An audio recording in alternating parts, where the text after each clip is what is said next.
sahabat-sahabat Guru Singa dimanapun kalian berada. Semoga kalian sukses selalu ya. Hari ini saya akan menceritakan sebuah kisah yang penuh dengan misteri. Mari kita terokai cerita hari ini.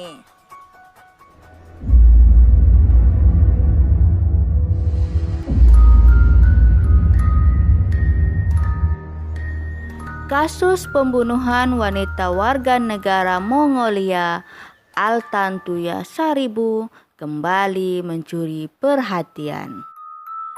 Walaupun kejahatan itu telah berlaku selama 14 tahun yang lalu, tuntutan kasus ini masih berjalan hingga hari ini. Pembunuhan Altantuya Saribu ialah kasus pembunuhan berprofil tinggi yang berlaku di Malaysia.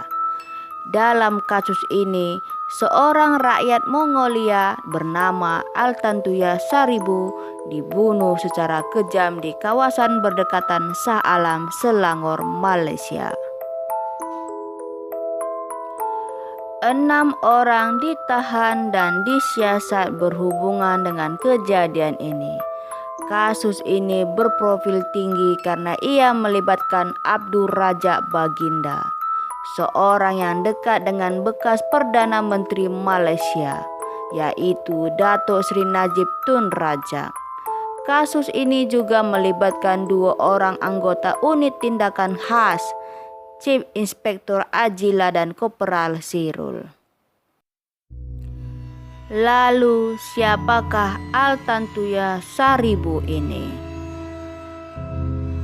Altantuya Saribu yang berusia 28 tahun serta berasal dari Ulaanbaatar, Mongolia. Nama ayahnya Dr. Saribu Stephen, berprofesi sebagai profesor psikologi, dan ibunya bernama Altensetget Sanja, tinggal di daerah Bayonggol 19 Horo, Blok 56, Apartemen 28, Ulaanbaatar, Mongolia. Altantuya Saribu tinggal dan dibesarkan di Rusia sehingga berusia 12 tahun dan mendapat pendidikan di Beijing, Cina. Dia menguasai bahasa Inggris, Rusia, Mandarin, dan Mongolia. Altantuya bekerja sebagai guru penterjemah dan juru bahasa di Ulaanbaatar. Altantuya Saribu juga bekerja dengan beberapa agensi pelancongan dan sebagai model sambilan. Beliau sering keluar negeri menjadi model sambilan. Pada 7 dan 8 Oktober 2006, Altantuya ke Malaysia bersama adik perempuan dan sepupunya mencari Razak Baginda. Apa yang terjadi kepada dirinya? Altantuya dilaporkan hilang oleh sepupunya pada tanggal 19 Oktober 2006 ketika mengunjungi Malaysia. Pada tanggal 6 November 2006, muncul berita melaporkan mayatnya ditemui setelah diledakkan di kawasan hutan di Puncak Alam. Pada hari berikutnya, pihak polisi dilaporkan menangkap 3 pegawainya. Razak Baginda pula dilaporkan ditangkap pada tanggal 8 November 2006. Minggu berikutnya, 15 November, anggota polisi elit Ajila dan Sirul Ajar Umar dituduh membunuh Altantuya. Pada hari berikutnya, Razak Baginda dituduh bersekongkol dengan pembunuhan tersebut. Lalu, apakah hubungan Razak Baginda dengan Altantuya? Semasa perbincangan persidangan, didedahkan bahwa hubungan Altantuya dan Razak Baginda bermula pada 2004 dan berakhir pada tahun 2006. Diceritakan ketika Altantuya datang ke Malaysia pada 2006, Altantuya dilaporkan menuntut uang 500.000 US dollar daripada Raja Baginda sebelum menghilang.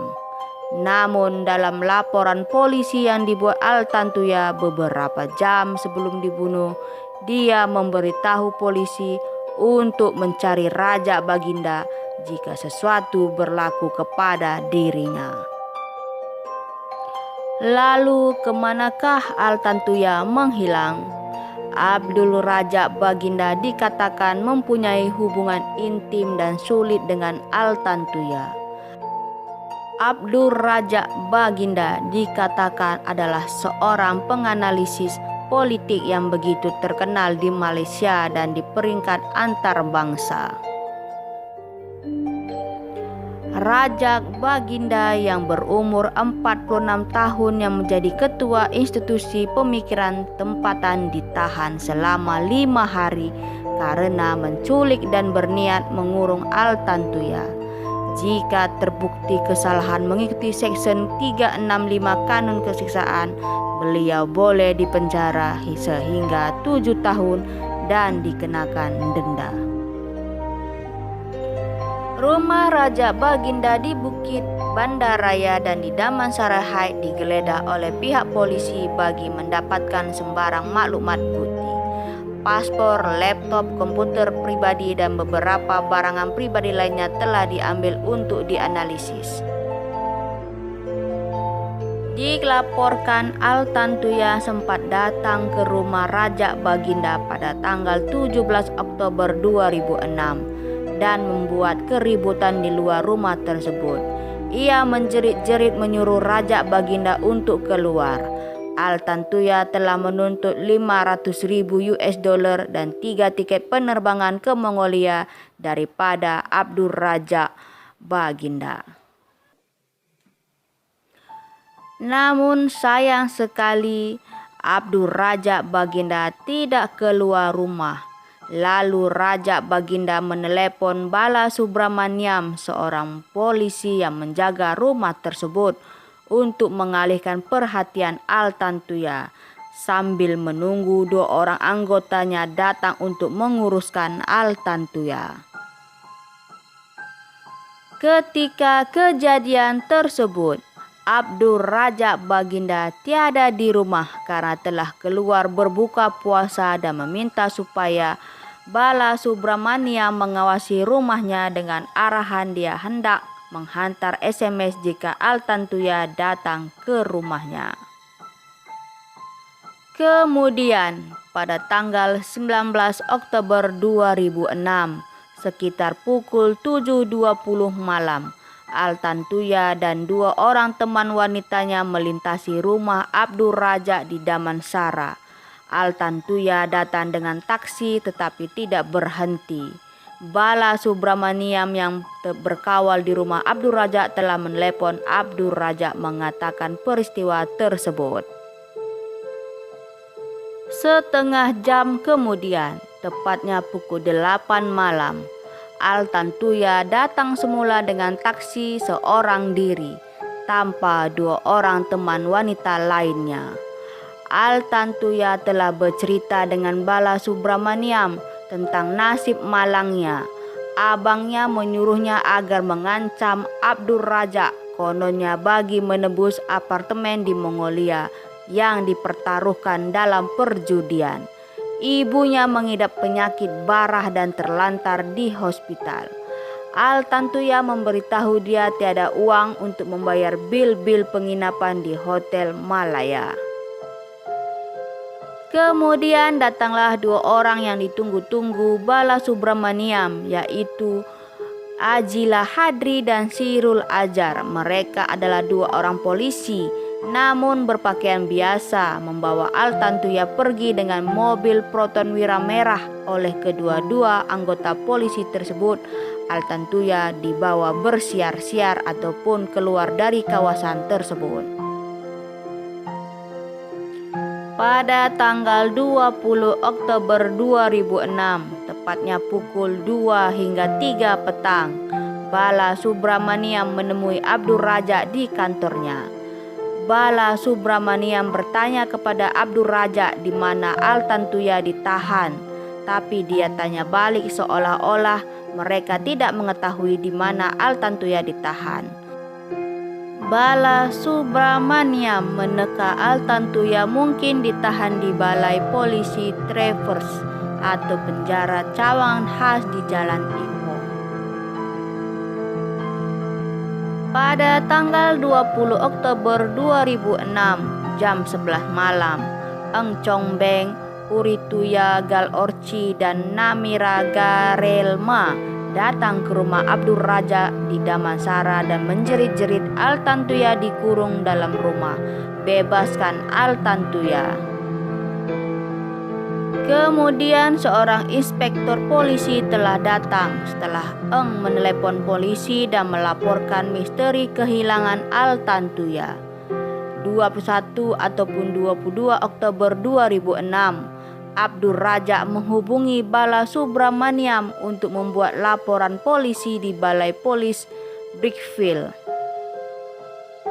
Abdul Razak Baginda mengatakan dia tidak pernah mengupah Bala Subramaniam untuk membunuh atau mencederakan Altantuya, tetapi menyuruhnya tunggu sehingga Altantuya kehabisan uang dan dengan sendirinya balik ke Mongolia.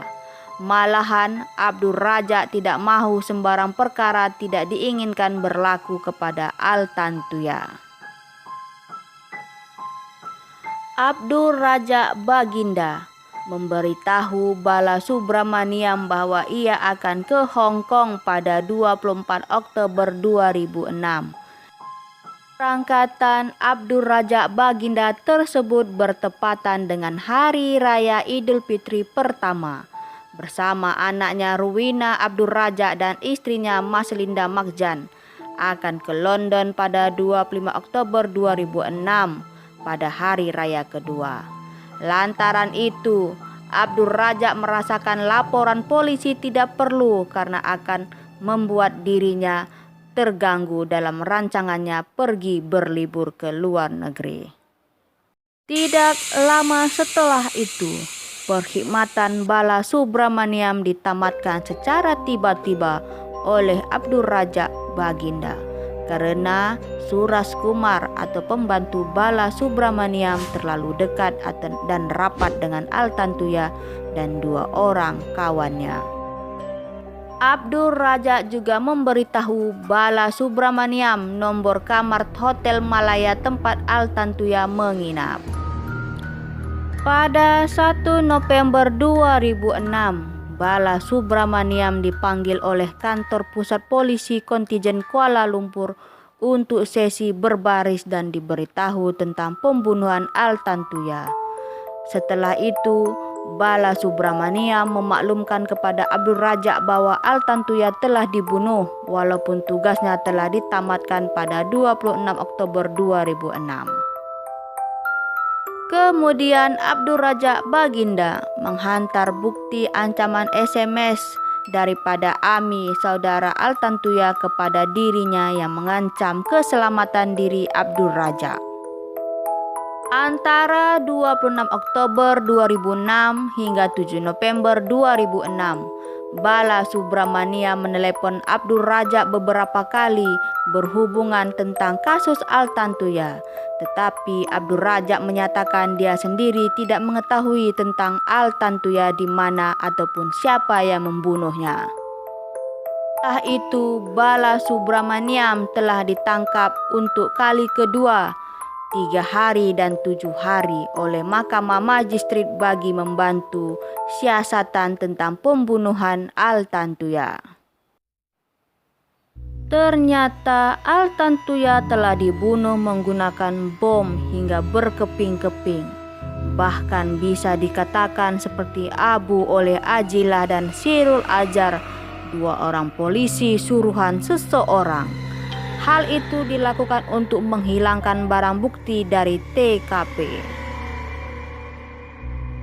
Maka ditangkaplah 2 orang polisi tersebut bernama Ajilah dan Sirul Azhar. Kasus ini melibatkan banyak pihak petinggi, termasuklah orang nomor wahid di Malaysia pada saat itu. Menurut pengakuan bekas komando Ajilah Hadri yang dikatakan membunuh Altantuya Saribu, boleh membantu menjelaskan mengapa Bala Subramaniam dan keluarganya terpaksa melarikan diri ke India pada 2008. Ajila dalam pengakuannya berkanun bertarik 17 Oktober lalu menamakan bekas Perdana Menteri Najib Razak sebagai dalang di sebalik pembunuhan juru bahasa Mongolia itu pada 2006. Najib ketika itu merupakan timbalan Perdana Menteri. Akuan bersumpah ini memberikan manfaat kepada semua. Ia memberikan motif yang jelas dan menjelaskan alasan di sebalik Najib yang ingin Bala Subramaniam mendiamkan diri. Pengacara Bala Subramaniam bernama Amrik Sindhu mewakili keluarga Bala Subramaniam dalam saman sipil terhadap Najib, istrinya Rosmah Mansur dan lain-lainnya. Keluarga itu 2 kali mencoba menyaman Najib karena menyebabkan trauma dan kerugian akibat terpaksa berpindah ke India dari 2008 hingga 2013. Dikatakan Bala Subramaniam menjadi saksi utama dalam pembicaraan pembunuhan Altantuya. Beliau juga membuat akuan berkanun bertarikh 1 Julai 2008 di mana beliau mendakwa Najib Razak mempunyai hubungan rapat dengan Altantuya. Subramaniam juga mengatakan Altantuya memberitahu Razak berkawin dengannya di Korea dan membeli sebuah rumah untuknya. Wanita itu juga didakwa meminta uang dari Abdul Razak Baginda untuk membayar rawatan perubatan ibunya. Bala Subramaniam juga turut menyatakan dalam akuannya bahwa Razak memberitahu bagaimana Najib memperkenalkan Altantuya kepada Razak Baginda di Singapura, dan Najib juga dikatakan melakukan hubungan seksual dengan wanita tersebut. Namun Najib secara konsisten membantah tentang pengakuan beliau tentang penemuan Altantuya tersebut dan dia membantah dirinya telah terlibat. Yang paling membingungkan dan paling tidak diduga, bagaimanapun Bala Subramaniam menarik balik akuan sumpahnya tersebut dengan mendedahkan akuan berkanun kedua kurang dari 24 jam selepas memberikan sidang akbar bagi akuan sumpah pertamanya. Dalam akuan kedua, beliau membersihkan nama Najib dari mana-mana tuduhan yang dibuat. Adakah Bala Subramaniam mendapat ancaman dari pihak-pihak tertentu karena ia tiba-tiba merubah segala pengakuannya? Adakah ia dapat ancaman bunuh ataupun ancaman lain-lainnya? Sudah tentu ini ada permainan di sebalik segala-galanya. Setelah pengakuan kesaksian Bala Subramaniam tersebut, Bala Subramaniam kemudian berpindah bersama keluarganya ke India selama 5 tahun selepas membuat akuan berkanun tersumpah di mahkamah. Kemudian keluarga Bala Subramaniam pulang ke Malaysia pada tahun 2013. Bala Subramaniam membuat satu lagi penarikan balik dakwaan dengan membuat satu sidang akbar pada bulan Februari di mana dia bersumpah dengan sebuah kitab suci Hindu yang semua perkara dalam akuan berkanunnya yang pertama adalah benar. Ini terbukti bahwa Bala Subramaniam telah dapat ataupun mendapat ancaman dari pihak-pihak tertentu. Maka dari itu dia mengubah keputusannya dari kesaksian yang pertama kepada kesaksian kedua. Namun setelah 5 tahun dia bersumpah bahwa kesaksiannya yang pertama adalah benar semuanya. Namun siapakah orang yang mengancam Bala Subramaniam? Siapakah yang menyuruh Bala Subramaniam menghilangkan diri? Dan apa sebenarnya yang terjadi di sebalik semuanya? Yang paling menggegerkan Malaysia, Bala Subramaniam meninggal dunia akibat serangan jantung pada Mac 2013, beberapa minggu setelah pulang ke Malaysia. Apa yang terjadi dengan Bala Subramaniam? Kenapa ia tiba-tiba meninggal dunia dan dikatakan mengenai kena serangan jantung setelah beberapa minggu ada di Malaysia? Adakah ini permainan politik? Adakah ini permainan kotor? Ataukah ini memang hasil murni ia meninggal karena serangan jantung? Bagaimanapun, kasus ini tidak terpecahkan sehingga hari ini karena begitu banyak petinggi-petinggi ataupun orang-orang tertentu yang begitu kuat melindungi segala genap tentang kasus ini daripada terbongkar. Pada 2014, istri kepada Bala Subramaniam, Santa Tamil Selvi dan 3 anaknya menfailkan tuntutan terhadap 9 dependen di atas kerugian dan trauma akibat terpaksa melarikan diri dari Malaysia. 2 daripada dependen ialah Najib dan Rosmah, 18 Desember 2019.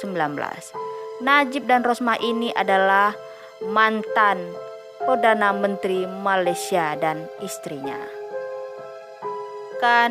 Bala Subramaniam diupah oleh pembantu Najib dan Abdul Razak Baginda untuk mengekori wanita Mongolia berkenaan sebelum wanita itu dilaporkan hilang.